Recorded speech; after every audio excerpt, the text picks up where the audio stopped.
The automobile is one of the most important inventions that revolutionized the modern world. In America, the rich history of car culture runs deep as technology continues to shape the future of the industry. Jason Stein, former publisher of Automotive News, is here to share the stories of people passionate about cars, from industry leaders and innovators to car-obsessed celebrities. Buckle up as Jason takes you inside the boardroom, onto the track, and around the bend on Cars and Culture on SiriusXM Business Radio. Welcome to the 130th episode of Cars and Culture on SiriusXM. It's good to have you back listening again. I'm your host, Jason Stein. Some things in the automotive industry are just harder than others to achieve.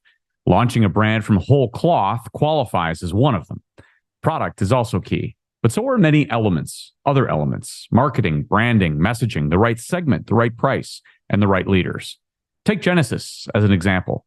As a luxury offspring of the Korean brand Hyundai, Genesis not only had to overcome some of the early naysayers who remembered the entry of Hyundai in this market back in the 1980s, but it also had to overcome the likes of current contenders, BMW, Mercedes, Lexus, and Infiniti. A tall order, for sure. But when you start with great product, as they say in the business, almost anything is possible. And when you have a leader determined to draw new shapes on a white sheet of paper, someone with the drive to deliver results, and with the expertise of other luxury brands, well, maybe it finally gets a little easier. There are not many with the will to start from scratch, but Genesis North American COO Claudia Marquez is trailblazing her own path. Perhaps she always has. With more than 25 years of experience in the industry, her career has brought her to this point, maybe with purpose. She served as CEO of Hyundai Motor Mexico, and prior to joining Hyundai, she held leadership positions at both Nissan Motor Company and BMW Group. Since joining Genesis, the company has experienced tremendous growth.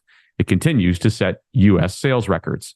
And did we mention the product? With a growing range of award-winning models, Genesis also aims to lead the age of electrification, starting with its electrified G80, GV60, and electrified GV70 models. It has a stated commitment to becoming an all-electric vehicle brand by 2030.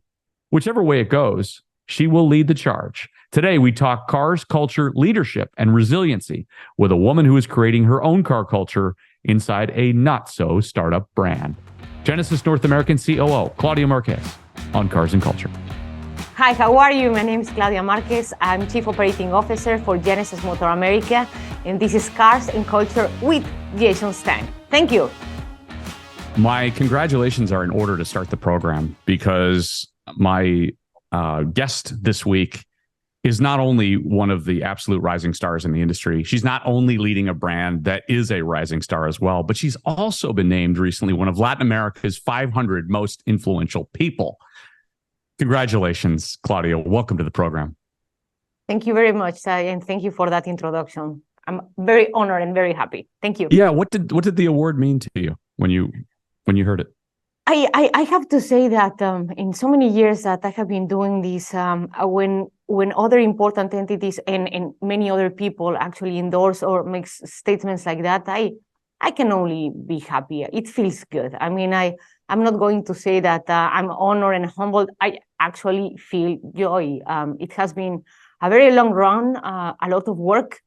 I am very passionate to what I do, so it's only great, and it's great that people are interested in you. So I can only be thankful, that for sure. With the journey, I know you don't seek out these things, but with the journey that you're on, doesn't it become a little bit of validation that at least things are headed in the right direction?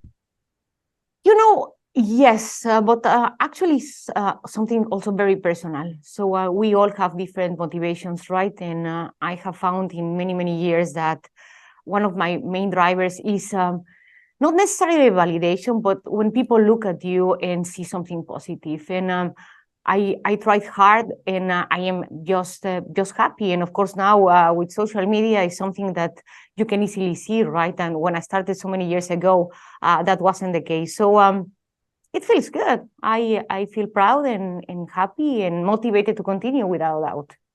I was super surprised to read that you're in your 30th year in the auto industry.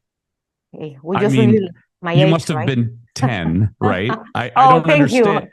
You. I was 12. No.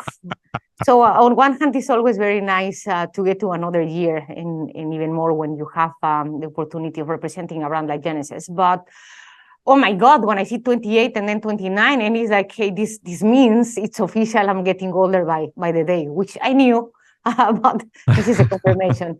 Yes, indeed, I started in October 1995, this journey in the automotive industry, honestly, without knowing that I was going to be standing today with you and with you all in your program talking about this. So I thought it was going to be a short period of my life. Being Mexican in my generation, I wasn't raised to work, and it was okay. That's what we used to do back then. So I wanted to work, and I wanted to work for a while, and fast forward, we're here after 28 years. What did you think you were going to do if you were not going to be in the auto industry? What was your ambition as a child? I mean, back then, again, I mean, I was raised in this very nice family where I mean, going to college and then working for a while, and then probably meeting a nice guy was okay, and raise a family, and that's the way I lived, and everyone next to me. So I was going to work, but I never envisioned seriously to do a career, and of course, saying the least, in the automotive industry, which of course is male, and today is different. But again, we're talking about many years ago. So I was pleasantly surprised for many reasons. Probably, first of all, when I started working, I felt free. I felt strong. I felt independent. I can remember back then, I was so happy seeing at my desk and dressing up. So it was great. And of course, in a very short period of time, I realized how exciting and, I mean, great and challenging and daring and fast was the industry. And I never stopped. I really have never stopped one day working for it. What did your parents do for a living? So my father used to be an architect. And my mom, and this is probably the reason why I'm here today, for different circumstances, she was raised many years in Germany. So when she had us, she decided that we were going to be raised bicultural. And I went to the German school in Mexico. And with that, I mean, my second language has always been German. And I wanted to work for a German company. My mom used to be a kindergarten teacher in the German school. And again, fast forward, at some point in time, when it came the time of working, I wanted to work for a German company. And I did my first 3 years, because, I mean, in total, I have been working for 31. But the first 3 ones, I worked for BASF, the chemical company. And 3 years afterwards, I was board, I have to say, in regards of maybe plastics and polymers. I wanted to do something different. And that's when I found out that BMW was going to start operations in Mexico. And I sent my CV, and they were looking for people that were fluent in German, and I got an interview, and that was it. I got there, and I worked for them for 17 years. In representing most of their brands back then in different countries. And 17 years after that, at some point in time, I wanted to have experience in the mass market. And I got to jump to Nissan, where I worked for 8 years, always in sales and marketing positions for Latin America, of course, in Mexico, in the US, for Infinity. And then after 8 years, I was invited to join this new journey, again, supporting the team of Jose Munoz that you know very well. My first 2 years, I had the pleasure of being CEO of Hyundai in Mexico, which was great after 8 years of not being in my country. And I have been doing this very nice, interesting, challenging job with Genesis for the past 2 years. And now we talk about 28 years, so fast. Yeah, indeed. I want to go back to BMW. You described leaving BMW after those 17 years with an amazing brand, a great employer, great experiences, as one of the toughest, most complicated decisions that you've ever made. Why was that? That was, without a doubt, working-wise, the toughest decision I have ever made. And of course, with a lot of risk, right? So BMW as you just said, it's an amazing company, an amazing brand, and they were very supportive to me. Yet at some point in time, as I was saying, I just decided I'm going to continue this, and I need to understand mass market, and I also need to validate myself, if I can say that. I just wanted to understand what is my value in other companies. Probably back then, I used to also think that being really raised by cultural, one of my important assets or advantages was, of course, understanding the German culture. So I was just curious. It was tough. It took me about 6 months. But I also thought that if you are going to do it now. I didn't have anything to lose, but to gain. I wanted to know also and get to work with different cultures. And back then, Nissan represented also for me a regional opportunity.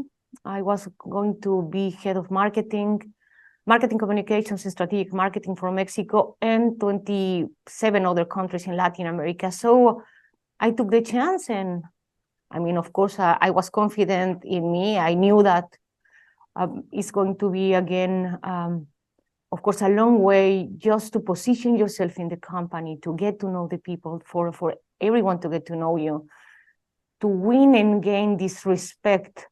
But it worked. So it paid. And again, I thought, like, if for whatever reason it doesn't work, because of course, again, culture is complicated. And I tend to say that the older we get, and I think we established more or less my age, the more complicated it gets actually to fit and to change, because in my opinion, you are the one that have to adapt. You are the one that is coming to a new company.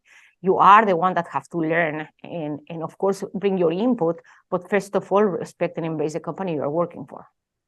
Yeah, it's amazing. This show is called Cars and Culture, and you just hit on the cultural piece of it. And you were raised in a Mexican-German family, worked for a German company, switched to a Japanese company, and now work for a Korean company. I mean, you're getting apparently I like challenges. Yes. Tell me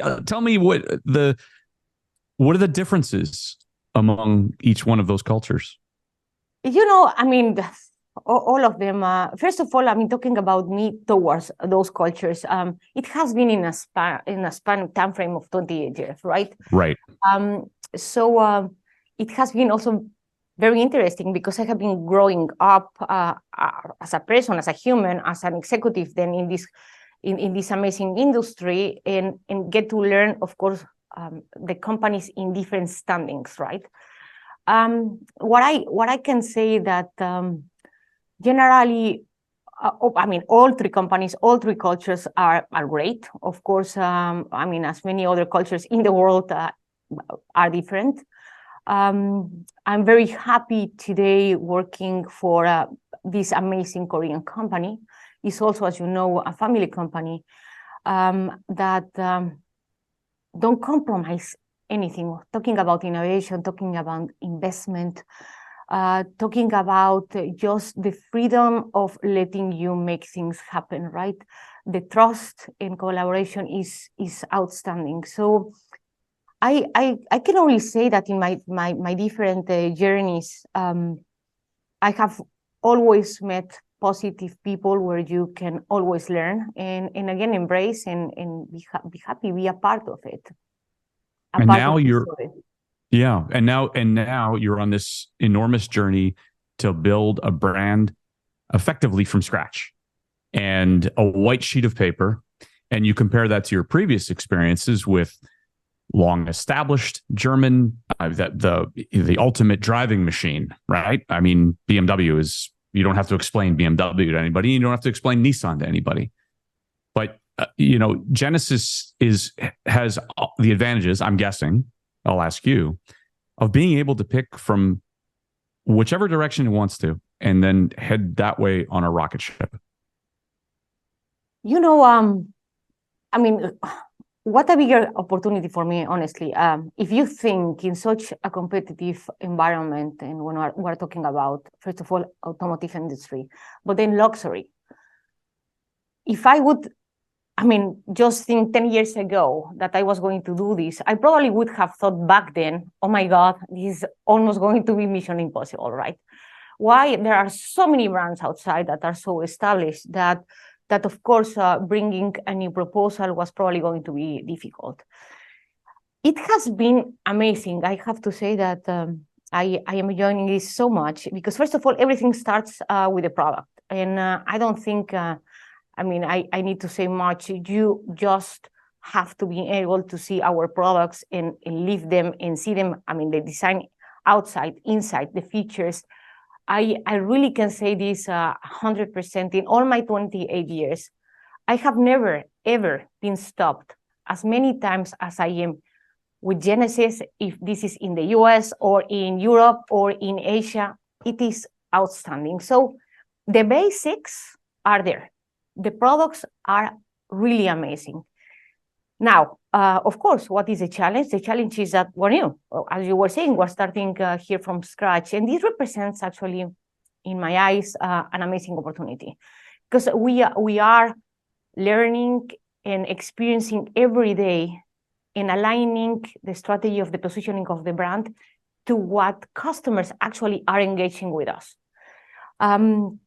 Of course, the challenge, and it's something that I started doing 2 years ago when I arrived, is that first of all we have to be able to teach and to express fast of what is Genesis. Actually, the awareness of the brand that we're gaining fast. But then it's not only about awareness, but opinion, excellent opinion of quality, of reliability, of what I was saying, design, features, technology. And finally, also familiarity, which is okay. Now that I know that Genesis exists, what products do they have, right? I mean, do you know how many electric vehicles we have, for example, right? So all of these stories about our products, about our brand, about assets, like it can be Genesis House. Have you been to Genesis House? I have not been to Genesis House. I've Why? heard a lot about it. I invited you, so we have to make that happen. Okay, we'll make that happen. You know, when you have places... In the meatpacking district in New York City. In the meatpacking district, right. Exactly in front of Little Island, 47,000 square feet. And the intention of Genesis House, of course, is be able to show really vividly the experience of what the brand is about. So we have an amazing space there where we tend to say this expression of sonnim, which is very important, is to treat every guest as an honored guest. And that's what you breathe every time you enter, for example, the Genesis House. We talk about the brand values, which are progressive, audacious, and distinctly Korean. And I have to say again, distinctly Korean is probably one of my favorites, if not the, and I shouldn't be saying this because we have three very important, but it is indeed a very big different. It's a very different proposition. But coming back to Genesis House, then you get to experience all our products in this sonim with the Genesis sense. Of course, when we're talking about progressiveness, we have a very nice cellar where we do many events. And in the second floor, we have a very nice restaurant, of course, Korean cuisine, which is very in line to the progressiveness of the brand. And of course, you have to enjoy the food, which is fantastic. And a tea pavilion that is so important, of course, for the Korean culture. So this is a way of expressing and showing what the brand is about, of course, which shows Manhattan for obvious reasons. We are a global company, we are a global brand.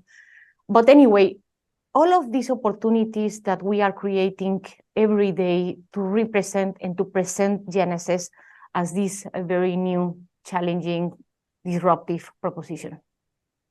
What's the hardest thing? Fun. I'm having a lot of fun. And having fun too. Well, that's always important.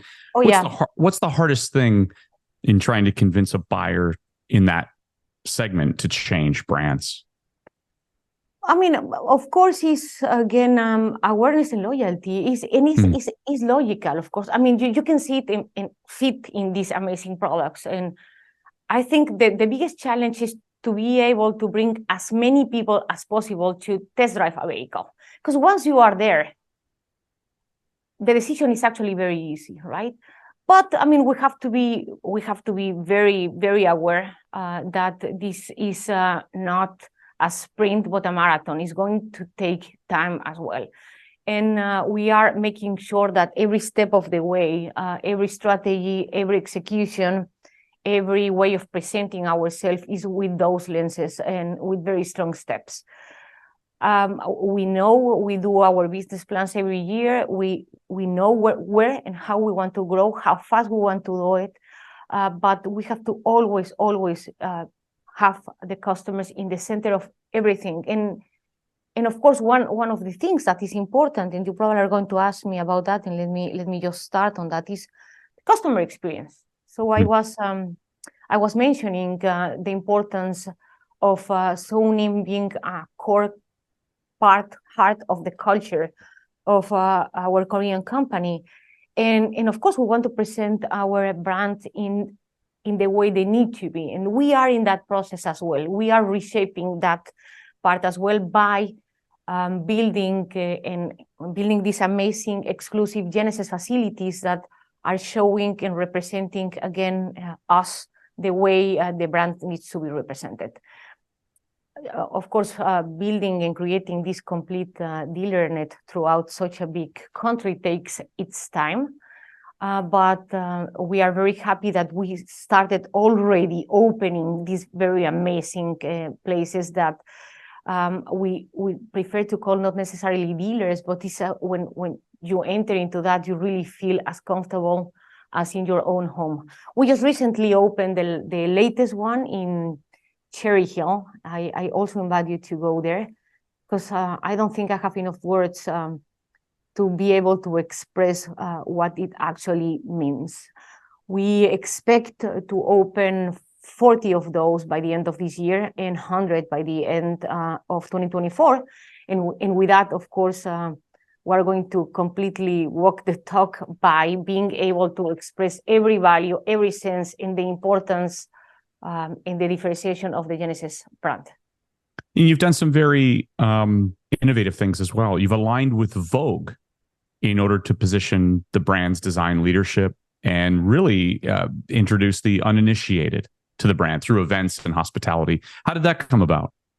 So again, thinking about our target customer and this progressive customer, of course, it's not only about amazing products and talking about concretely now about an amazing brand and vehicles like Genesis, but it's everything surrounding that. This is why, for example, we're talking about food. I mean, food is something very important, and this is why we did this very nice restaurant within the Genesis House concept.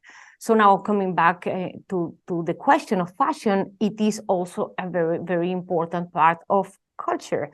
So we wanted to make this collaboration with Fashion Week, which we did now for the second year, this past September, and just align with this target group and be able to reflect all of our values with them. So we do that, or for example, let me also share with you Genesis Invitational, which is going to come now again in February 2024, where we are doing this very nice collaboration with the PGA and with Tiger Woods. And also it's a very nice way of being close to our community, and we are part of that. So we are presenting ourselves in different ways and engaging with these amazing people. Yeah, that's amazing. Of course, the golf tournament has had a long history with Genesis, and attracts all kinds of interesting individuals, as you said. What are the goals of the brand, if you think about maybe even the near term or the long term? How big can Genesis get? So we always talk about 2025, which is very, very close. By then, we want to achieve 100,000 units, which we're in a very clear path. I'm very happy to share with you that now for year-to-date, September, October, actually. We're already in November, I'm talking about September. Year-to-date, October, we grew 25%. And we will continue growing. Of course, the model offensive is very important, probably as a little bit of the history now that we're talking about it. We started, as you know, with 2 sedans 8 years ago. It was, of course, with our Halo car G90, followed very closely with G80, which is the mid-size sedan. Couple of years after that, we launched our third sedan, G70. But it was in 2020 when we launched our first SUV, GV80, in December 2020. June 2021, GV70, our mid-size SUV. And 2022 was an amazing year when it comes also to product launch and product offensive. We launched our first fully dedicated EV vehicle, GV60, that was in June last year.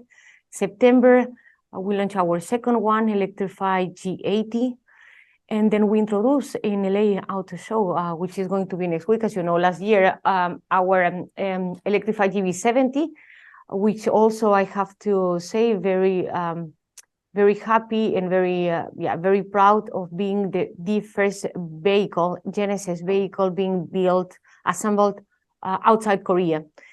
So I mean that has been great. We're expanding, of course, our model lineup. We have new news for 2024, and of course, within the positioning, within the awareness that we are gaining, within these amazing products that we're expanding.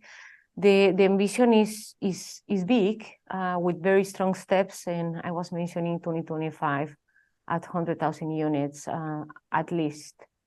Let's see where we can do more. Incredible growth. With that kind of growth, you probably need an expanding team, I'm guessing. You can't do what you're doing within 2 years, what you did 10 years ago. So I guess that's probably true, right? I'm very happy that you're asking that, because that's a question that I typically don't get. So let me share some stats with you, because Sure. then you can, I mean, you and of course your audience understand also the very strong commitment of the company to the Genesis brand. So I was mentioning that I started 2 years ago, exactly October 1st. And back then we had a headcount of 70 people, very motivated, very strong people, but 70 people. So at the moment we are almost reaching 200. So it has been the growth at more than 100%, obviously. I mean, in the beginning, we were just structuring the team. And of course, with all of these results, we have been getting additional resources. So the team, again, is very happy, because when you are in this early stage of the development of the brand and you get to see these amazing results with great accolades, you know that, of course, there is so many things to do in front of you, but you feel a part of these gains, of this success, of this part of developing this amazing brand. So we have a very diverse, strong, motivated team. We work many hours. We have a lot of fun. We're talking about the importance of having fun. But you have always this feeling as well of belonging, right? Being a very important part of what we're doing with Genesis. It's incredible in so many ways to think about the growth that will occur. How do you duplicate yourself? How do you copy you? Because, by the way, we're not just talking about the United States. I mean, this is a global brand. It is a global brand, and in my very nice job, I have to present myself in very different phases, right? On one hand, of course, I'm here for operations, so I'm here for the results, but I get to do these things, for example, to be able to speak to you and to your audience, and it's a part of my job as well. There are so many international meetings that you have to represent, and of course, the US is a very important market for Genesis in general.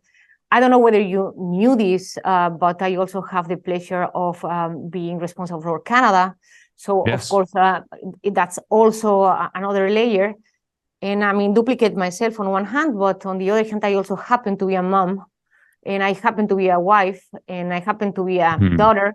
So I'm trying to do the best I can, the most efficient, 1 time, 2 times, 3 times. Of course, this is my decision. I enjoy what I do, but I feel responsible every day to give 100% of my effort in everything I'm doing. So traveling a lot, presenting myself a lot.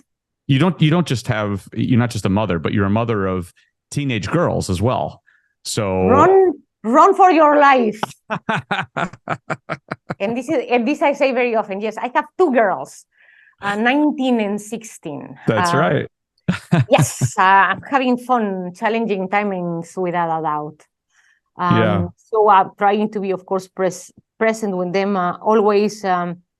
I always say that there is no one more important to be able to interrupt me in a meeting or even in an interview, but my kids, right? Nice girls, trying to support them without a doubt, develop them, and growing confidence for them to be able to do whatever they want, but mainly to be happy.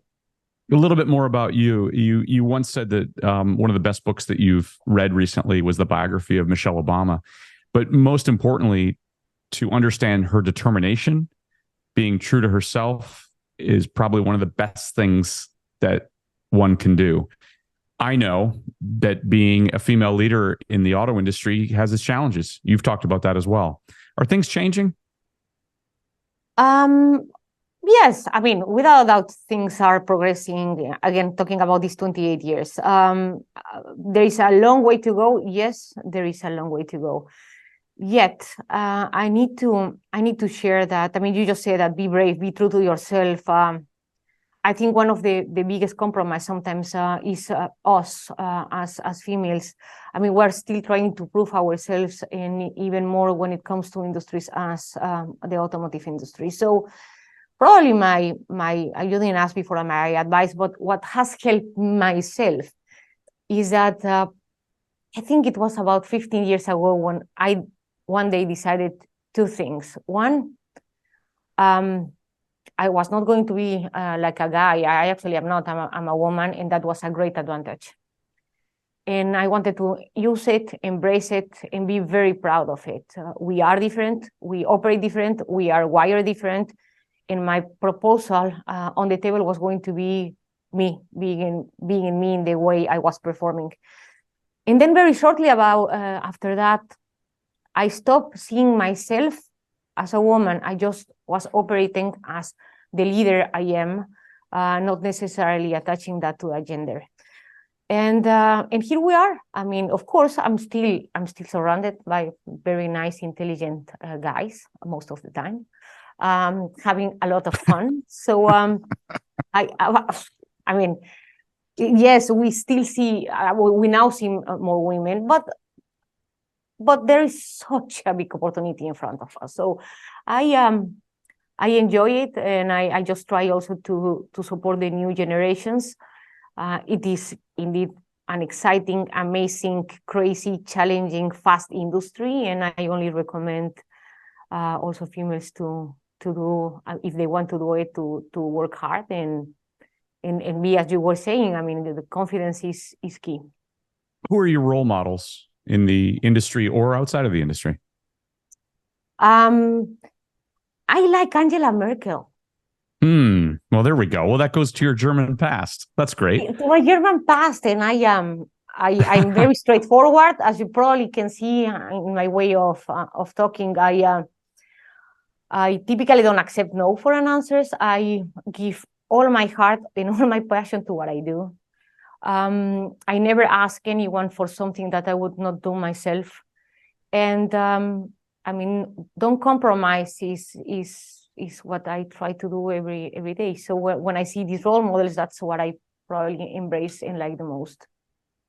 And is there anybody within the industry who you turn to besides your boss, who you turn to say, okay, you're a mentor of mine. I need some advice. We have talked to some very influential female business leaders on this program, including Angela Zepeda, who has been a guest, Hyundai CMO. But are there others within the industry? You know, in these many years, I have had the pleasure of working with several females. And I mean, you just mentioned Angela Zepeda. I can tell you also BC Boyle, product planning, head of product planning. Dana White used to work with us. And also, I can tell you about Judy Wheeler in Nissan, Alison Withers. I mean, Allison's been on this program as well. Yeah.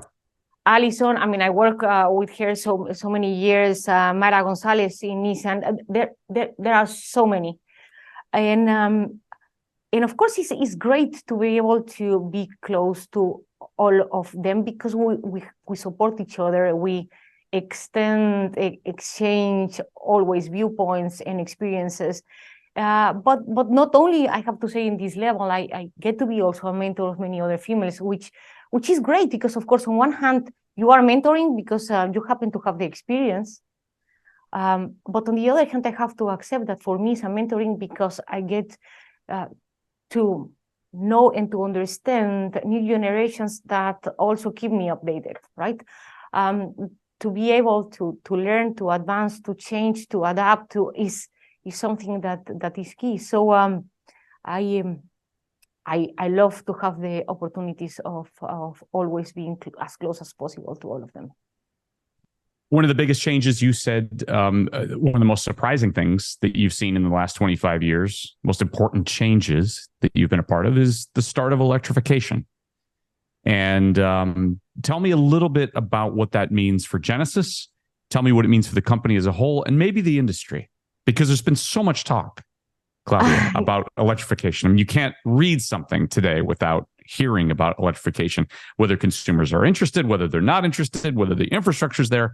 But for this audience and the Business Channel audience, tell us your view on electrification. Of course I will. And as you say, and I mean, today we're reading every other day something different, right? And it has been changing fast. So I will tell you about the strategy of Genesis in regards to electrification. I already mentioned about the 3 models we launched last year, which of course is the basis of what we pretend to do in the future. We have said as many times as Genesis that as of 2025, every vehicle that is going to be introduced in the market is going to be electric, and that we expect it to be by 2030 fully electric. So now, as you were saying, there are so many things changing that the most important part for Genesis and for our company that is, I mean, I don't know whether you know that, and probably you do, but again, talking about your audience, Progress for Humanity is the brand claim of Hyundai Motor Company, and that's relating to always being in focus, people and future, right? And with that said, of course, we are changing and we will adapt and probably make some changes in the future in regards of electrification. Why? Because, of course, we want to offer, give, express, and support the customers to what they need in the moment. So it's a challenging moment, of course, as you were saying, as many things are changing. Maybe the full change to electrification is going to take a little bit longer than what we thought. It has been fast. I mean, just to share some numbers with you, for example, in the case of Genesis, 8% of the sales this year have been EVs, with a peak in September of 10%. We were expecting by 2030 about 60%. Probably is going to be a little bit lower. And now I'm talking not Genesis, but of course the whole industry. Again, whether it's ready or not, of course, there are many things in terms of infrastructure. What we need to make sure, of course, as a company is to be in the front of the line as leaders in every step of the way and adapting to potential changes or speed, depending on different circumstances, like regulations, like government, like so many things. And the consumer, how much further do we need to go on the education piece of it? We talked about educating them on Genesis. How much do we have to educate them on electrification in general? I mean, of course, there is still an important way ahead of us. I do believe that even that there was an important advance in the past couple of years, which has been very evident by just the volume of vehicles that have been running in the streets. There is still, of course, a long way to go in some states more than in others, talking about the US, and of course, talking about different countries like my country, it will take its time. we need to work, and we're working, of course, in range anxiety, which is one of the things that, of course, is always an issue for potential customers, or a barrier, probably. We have to work also, for example, in costs, right? EVs do cost more money, so we need to expand that in order to be able to have a closer pricing positioning to ICE vehicles. But anyway, we all are working on that, changing or defining these strategies that take a lot of time, a lot of investment, a lot of brain power, and we're doing that with the seriousness that it requires. You talked about something that I think is very special and poignant recently. You were asked the question, what did you learn during the last few years, and specifically COVID-19 during the crisis? And I mean, what a time to be launching a brand, obviously, and to be dealing with all of the difficult circumstances of that while launching a brand. But you said, what was learned? You said a respect for others and how life is so vulnerable. You called it a wake-up call to reframe what's really important in life. Can you expand on that a little bit? Of course, I will probably divide that in two things. When it comes to the business, and you just mentioned, I mean, launching a brand, I mean, a couple of years before that is always tough when you go to an unprecedented situation like it was COVID for the world, right? But when it comes to the business, first of all, I learned very clearly that those things that you thought were not possible and never were going to happen actually did happen. We adapt, we survive, and we were successful. So I don't think today I could be told something strong enough where I would think there is no way to solve it. So that thought also, there are several ways to do things. You just need to be creative, innovative, and do the best you can in the circumstances you have. So that's business related. Now, personally, come on, I mean, is when you look and say, hey, what are really the important things, right? How vulnerable is life? How much a better person can I become every day by just understanding in this second, maybe potentially is going to be your last one. And we tend to think about that sometimes, but it's only when you really face a situation like that, where you say, okay, hey, let's talk about seriousness. Let's talk about better people, right? So for me, that part was great. Supporting, helping, embracing, enjoying life, which without that is short drive, right? Yeah, and we all kind of just go back to the mode that we were in 2019, don't we?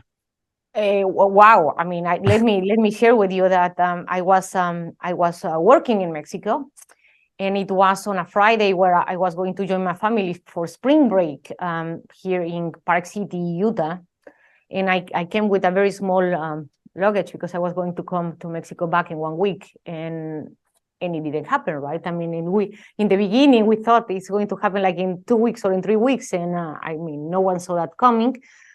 But again, I have to say that I'm very proud of the way we reacted, and we supported everyone in front of us.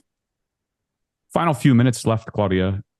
Two things: one that's business and one that's personal. On the business question side, I know you can't tell me everything that's coming, but give the audience a little bit of an indication of how exciting the future is for Genesis. So our core, our heart is vehicles and is design. So next week, I think it's on Tuesday, right? Yes, on Tuesday, you are going to see something, of course, that is a great way of understanding what the future for Genesis will be. So again, when it comes to products, there are so many things in the pipeline in the short term that I only can tell you. In your audience, please continue to follow us. You will be more than surprised. So that's what I can tell you. But the good thing is that very, very I mean, just next week, we're going to start looking at a sneak peek of what is coming. Wow, we can't wait for that. Okay, yeah, that sounds great. It is. Finally, the personal thing. I found it interesting that you're a boss of an automaker, an automaker brand, and you start your day with a run, which clears your head. You said you also enjoy the idea of thinking about what you're going to cook that day. You just started cooking 5 years ago, you said. Yeah, what's on the menu tonight? So tonight I have a dinner with a very good friend, one of my best friends that happens to be close to me. We were raised in Mexico. So today I'm not cooking, but tomorrow I will. And I think also as a part of being a person and at some point in time a young woman, I learned throughout the years what I wanted to be. I was actually sharing the other day with a very important colleague that I work with. When was the time I decided this is the person I want to be, and that was probably 15 years ago. And one of the things I decided is, if I want to be successful and happy, I need to be balanced in everything I do. So I start running every day. I needed to feel good, and it was my time.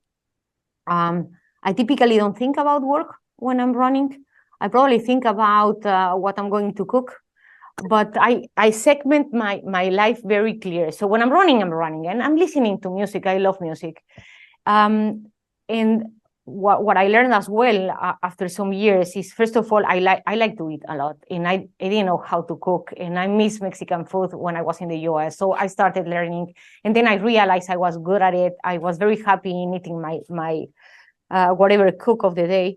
But even more importantly is probably the most efficient thing that helps me clear my head. Is when I don't think about numbers. I am a numbers person, and I'm always thinking in stories on how to solve things or which strategy I'm going to implement, and that's tiring because I think all the time, and I'm tired. So cooking is great because then I'm putting all my heart and all my passion in whatever I'm doing, because really I say it, the more love you give to your cooking, the better it will be. And then the same recipe that I maybe created or invented changed depending on my mood. That's so fun. That's so fun, and it's also a very nice way of enjoying with the family. So what will you make when we go visit Soho House? Oh no, I cannot cook Mexican food in Soho House, but Genesis House, you have to go there and you will eat Korean food. But once I will gladly cook for you. For example, my last dish, my last complicated dish is chiles en nogada, which is poblano pepper with a very nice cream outside and pomerade, and it's beef inside, and it's fruit. It is so complicated, so nice. And again, I can spend hours and hours and hours, and that calms me down. We'll figure it out. We will. I'm sure we will. Claudia, what a pleasure to have you on the program. Thank you for telling your story. Thanks for telling the Genesis story. And best of luck with you. And congratulations again on your, as we started off this program saying, named one of Latin America's 500 most influential people in 2023. Thank you. Jason, thank you so much for everything as always, and see you soon. Thank you. Thanks again to my guest today, Claudia Marquez, COO of Genesis North America. To see my interview with her, like and subscribe to Cars and Culture YouTube channel. See more than 125 interviews and more than 1,000 videos. I'm Jason Stein. We'll see you down the road.